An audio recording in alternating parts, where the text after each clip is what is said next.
back from lunch at 1:30. You're welcome.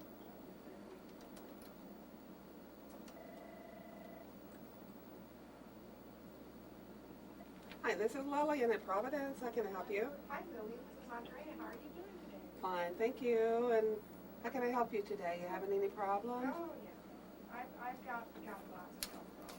Okay, can I get your name, please? Oh, certainly. It's Sebastian. Okay, and the last name? Easy.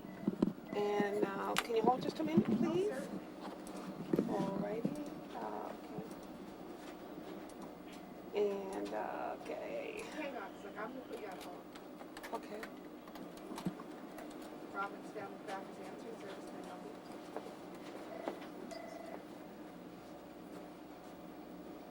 I'll keep the computer screen off. All information, I'll keep it out of there. I can certainly fax a message over canceling the appointment. Okay, is your birthday 2/30/1939?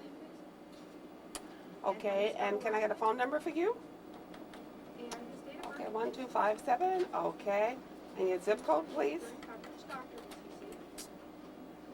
Okay. Well, thank you for calling. And do you have a primary care doctor? Okay. Okay. And how can I help you today? What health problems are you having?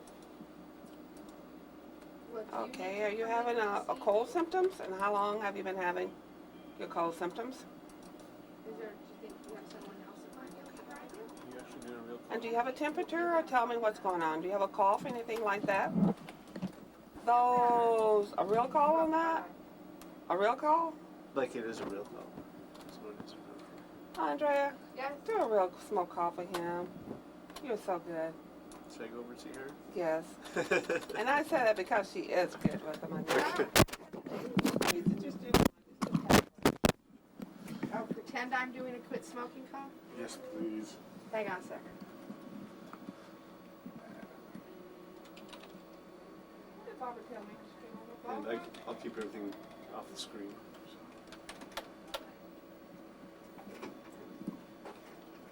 So like an like when somebody calls us and wants to know what's going on? Yes, ma'am. Okay. Let's see, I can do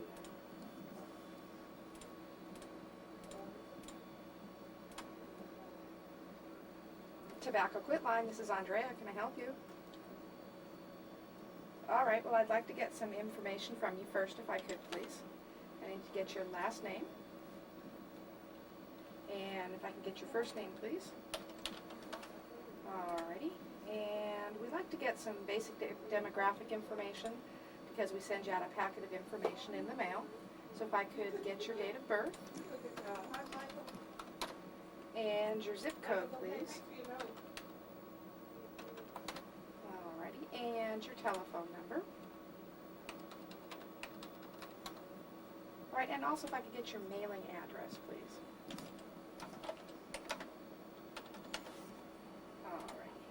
Well, let me tell you a little bit about what we do. We're a group of registered nurses based in Anchorage, and we run a telephone-based quit smoking program.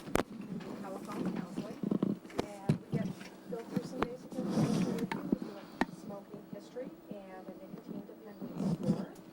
And for folks that are interested, we get some background information and help you choose a date that you want to quit smoking by, and help you create your own customized game plan, if you will, for quitting smoking.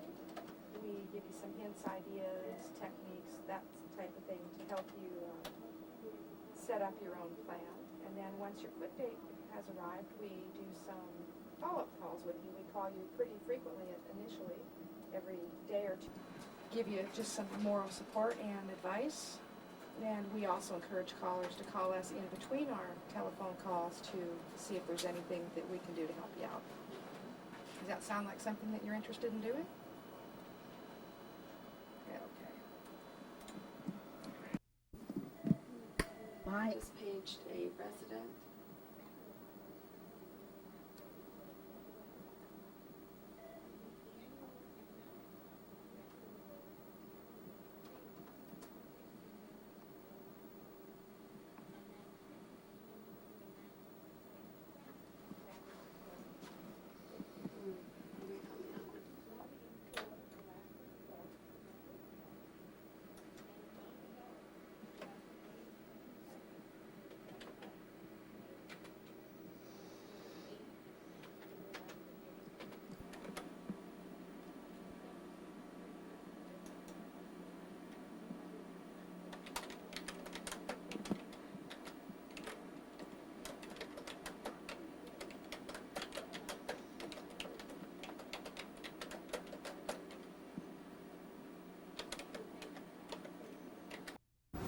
And I even took the little red light off, so you won't have to worry about that. I don't know what that even means, so That one. that means that it's on? Yep. Okay. I take that off so a lot of times people, it kind of relaxes people. believe it or not.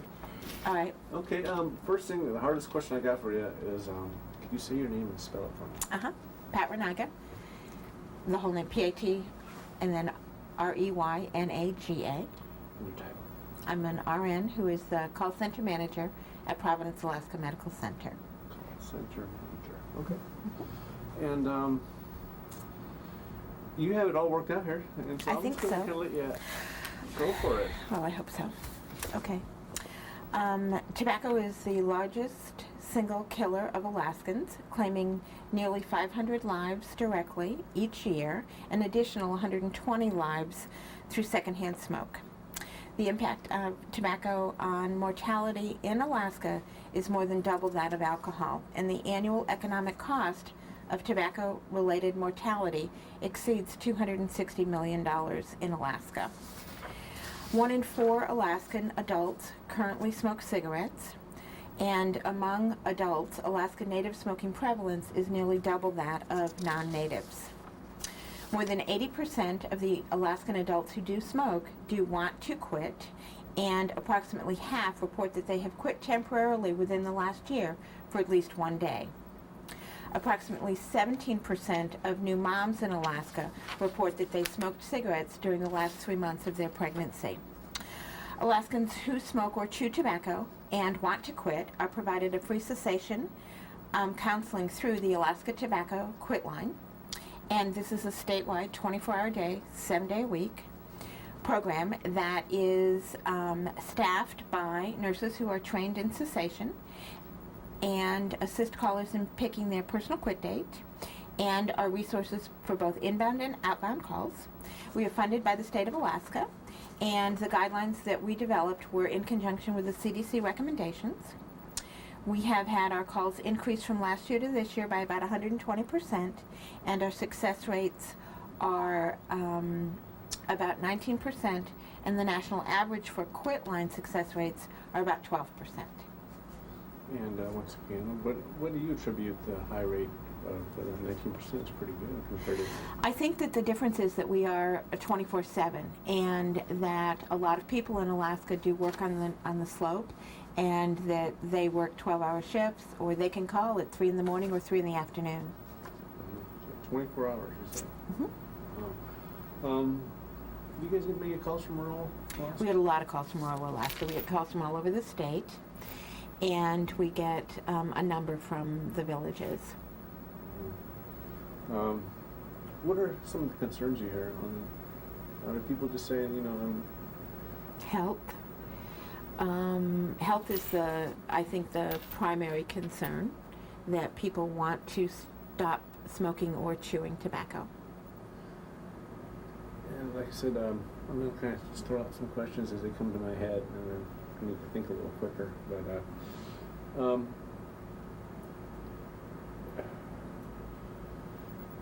a lot of people calling in, how do I phrase this? Do a lot of people want to quit for themselves, or do they want to quit for other people, their kids or whatnot? Or I think that that's all over the board. I think that people do want to quit for themselves, some because they have either small children in the home, or they want to quit because their spouse has also quit recently, or for their health. I don't know that specifically for someone else. I heard that doesn't work. If you quit for someone else, you always end up smoking. And I'm talking from personal experience, I guess. I quit for my kids' sake, but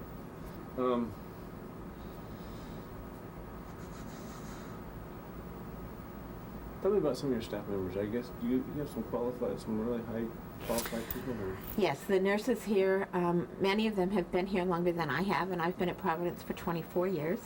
And many of the nurses in the telehealth practice have been here since 1996 when the program opened. And they're absolutely excellent in their cessation skills and also in their telehealth practice. Any idea on the numbers of calls you might get in a day on the average? on average. I think we probably get about 100 inbound calls a month, and then we do various amounts of outbound calls, because after you pick your quit date, then the nurses set up a date and time for either you to return the call or us to call you back. And we call on your quit date and also at specified times that you've requested. What other things do the nurses do on the phone? Say I'm calling in right now and I'm totally oblivious to what quit line is. What would you tell me on the phone right now? I called in, I said I want to quit smoking. Okay, well, the nurses would then ask you all your demographic information and congratulate you on making the call and assist you in doing modification of some of your behavior so that you could be successful in quitting. Can you elaborate on the modification part? The nurses have all that out there. I don't. Okay. Sorry. No. But it's a whole program of things that we offer to people as alternatives for smoking. Okay. A lot of chewers calling in from the village, I would imagine. We do get a number of chew tobacco users, not necessarily from the village. Oh, it's pretty prevalent out there wherever I travel. I see people do it. Kids too. Right, and here it's prevalent in Anchorage also. I'm going to stop the camera and ask you, Okay. You also offer pamphlets and other kinds of... Right, you're sent what we call a quit kit, and it has been developed in conjunction with the state of Alaska and other agencies to have a guide to help people process and help them keep a log of their smoking activities, and there's actually a little calculator in there so that they can calculate out the dollars that they've been spending and what they could use those for instead of buying tobacco. We have packets for physicians and other healthcare providers, and we have posters, and we have tearaway cards so that people can keep them with them so that they would always have our number in order to call. Fantastic. Can I ask you a personal question about your smoking days? Sure. Okay. Did you notice a huge difference after you quit? Yes. Your taste improves, you're no longer coughing, you're able to sleep better, you're able to taste all of the foods, I already said that, and you just feel overall better. Was it hard? Yes. Quitting smoking is a very difficult thing to do. And it is, but the support that you get from your family and from us is remarkable. You can honestly call 24/7, and there will be a nurse to help you with your support program. I'd like to zoom in because I'm doing a series of first things you see is a bunch of people saying, I quit. And I might even use part of that path. Okay. But if I was to zoom in on you, could you look at the camera and say, I quit? Sure. Okay. Okay. Okay. I wish I had been out in the villages when I was out there doing that. I wish I had a script in my hand knowing that I was going to be doing Excuse me, wrong pipe. I quit. And I'll tell you, just do that again and just stay looking at the camera. Okay. I quit. Thank you, Pat. Well, that's not quite true. I quit. You're lucky you took a shower. Is that what you said? One more with a little more enthusiasm. I have a cold. Okay. I quit. With the local herring fishery. Markets are established with a set quota to fill, and deliveries by local fishermen are accepted accordingly.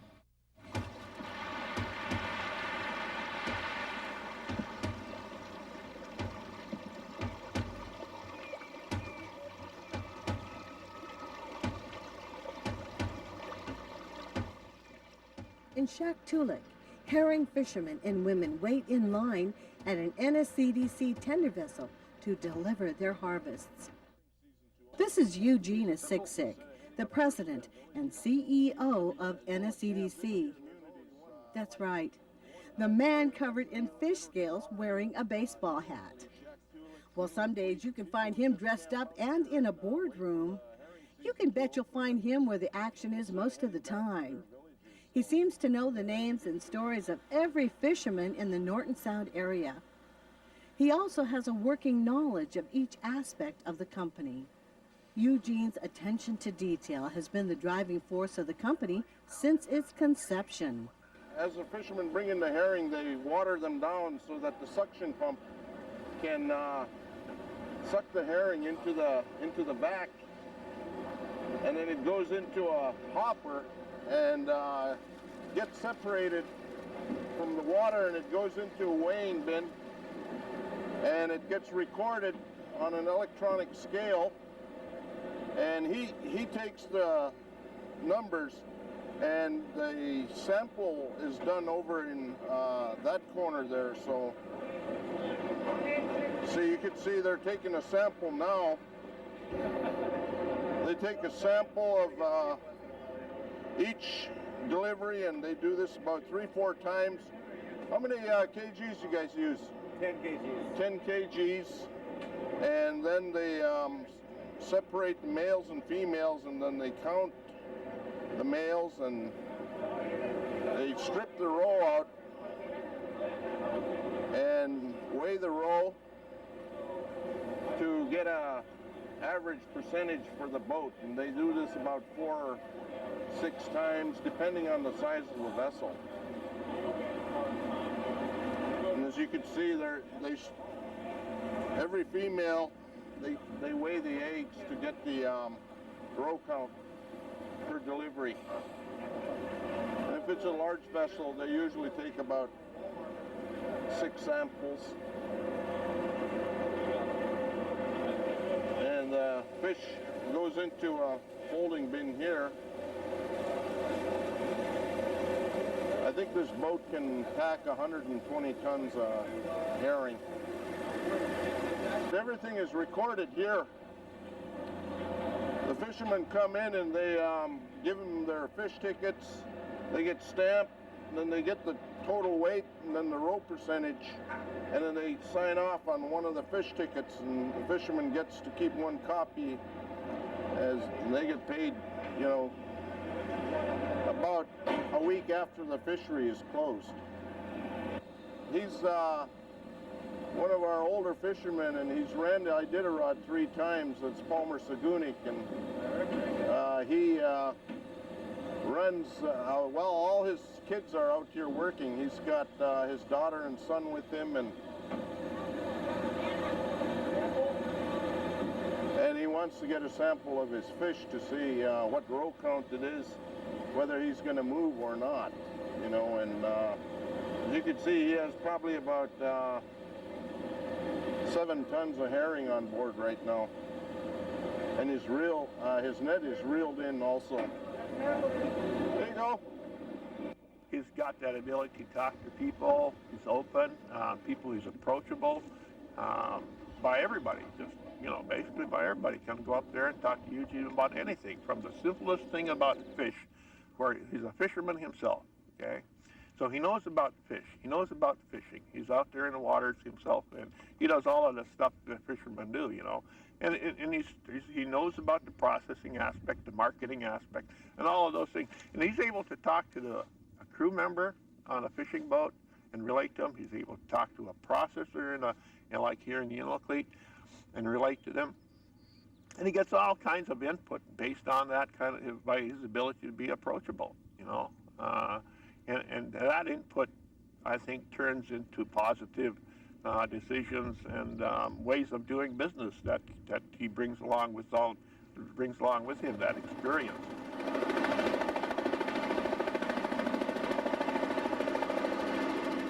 The choppers are used to help the tender vessels and the processors to go through the ice as they're coming up to Norton Sound from Bristol Bay and Togiak, Good News Security Cove, and Cape Romanzoff. And Norton Sound is the last herring fishery in the state of Alaska.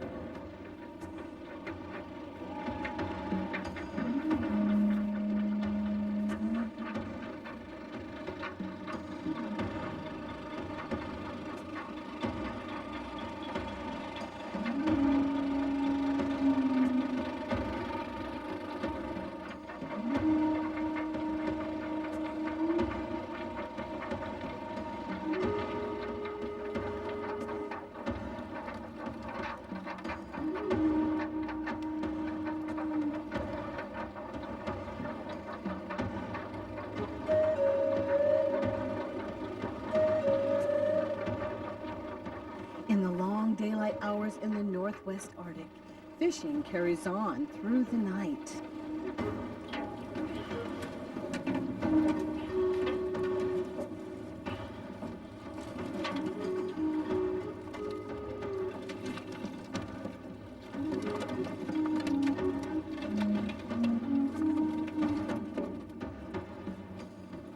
Yeah, last night we couldn't even pull this net in.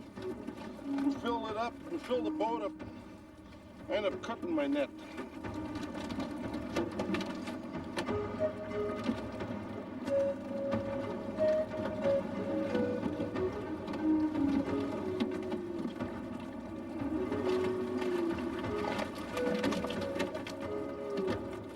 Once their boat is full of fish, they deliver to the tender vessel and head home.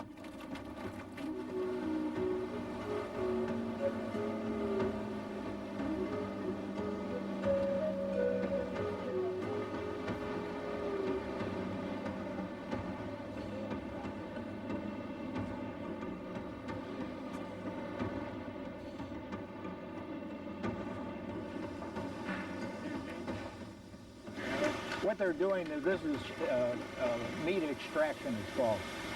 They're taking some of the rougher pieces, the single legs, pieces like that, and they're extracting the meat. Very labor intensive, as you probably noticed. This will be sold in 10-pound bags, and restaurants like this. It's good to make crab louis out of crab salad. Norton Sound red king crab also provides another form of revenue to Norton Sound fishermen. The Norton Sound area is rife with red king crabs, and fishermen ply their trade this time with traps instead of nets. It's quite a bit of work cutting the bait and going out there, checking the pots. It takes 5 to 12 hours to check, depends on the weather. It all depends on the weather. It could be if it is a nice day, it takes 6 hours to check the pots, but it's a windy day, maybe 12 hours. I enjoy it. I enjoy being out in the ocean, making a living in the ocean. That's what I enjoy, and it's a lot of fun out there, right? When you know what you're doing. You got to know what you're doing to be out there.